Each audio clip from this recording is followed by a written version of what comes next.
Gaza is bleeding and the world is watching. But while governments drag their feet, civilians are taking action.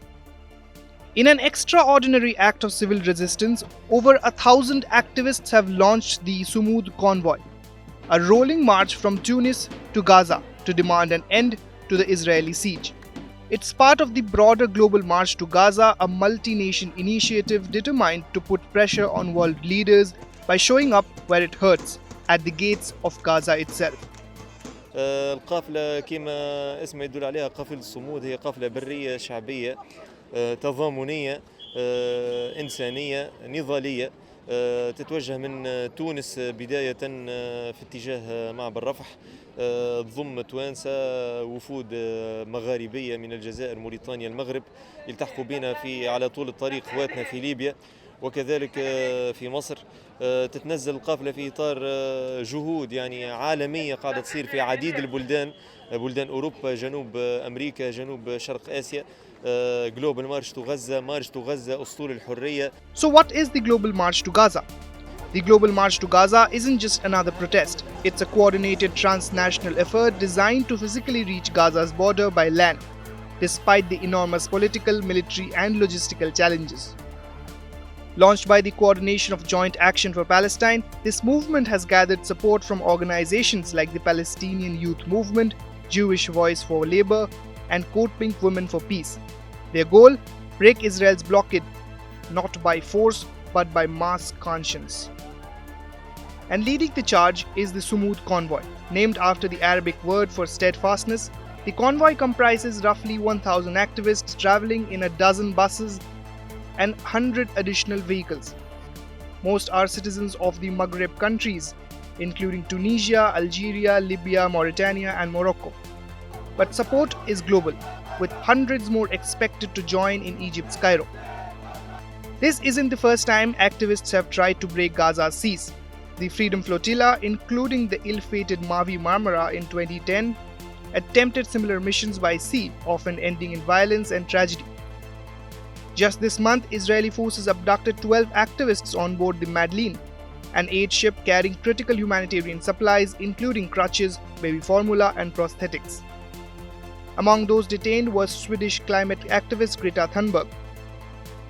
Still, the message is unwavering. If they stop us by sea, we will come by land.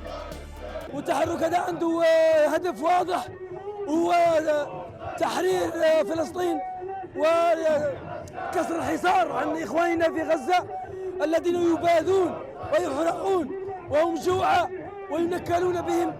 ففي هذا اللي يسموه كان لابد أن نتحرك هذا التحرك، وهذه بداية المسير والمسير إن شاء الله متواصل والقافلة متواصلة إلى أن تصل إلى أقصى نقطة لها، وهو بلوغ الهدف، والهدف واضح جدا، وهو كسر الحصار الأخير.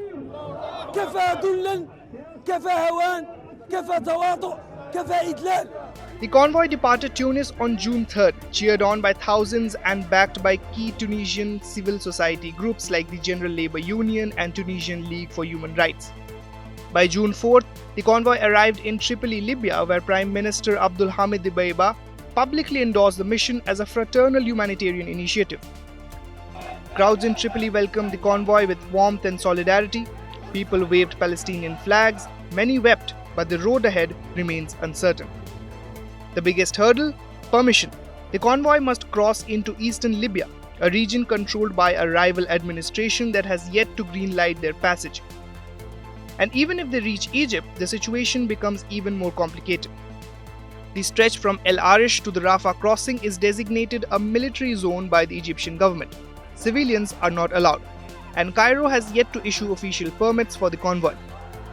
There's a real chance this march could stall at Egypt's border. Even if they make it to Rafah, Israeli military forces control the crossing on the other side. Activists know they likely won't be allowed into Gaza, but for them, the journey is the message. So why this march matters? Activists believe they are doing what governments refuse to, taking a stand against what legal experts and humanitarian groups have described as genocide. Since Israel's assault on Gaza began in October 2023, over 55,000 Palestinians have been killed and more than 1.95 million are now facing starvation. Gaza is being bombarded from the air, strangled at its borders, and denied the basics of human survival. The UN calls it the hungriest place on earth. This convoy is not just about aid, it's about accountability. بإذن الله سينتصر الفلسطينيين على العدو الصهيوني الجبان الذي يقتل النساء والأطفال يوميا. فلهذا نحن عرب كلنا ومسلمين، فلهذا نحن مع إخواننا قلبا وقالبا.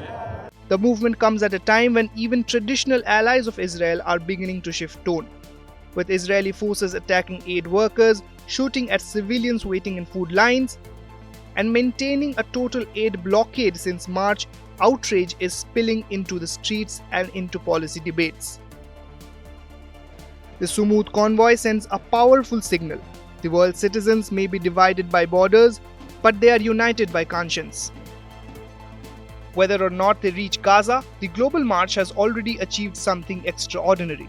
It has reignited global solidarity, reminded the world that silence is complicity, and forced leaders to reckon with the moral cost of inaction. With Farhan Khan, Bureau Report, India Today Global.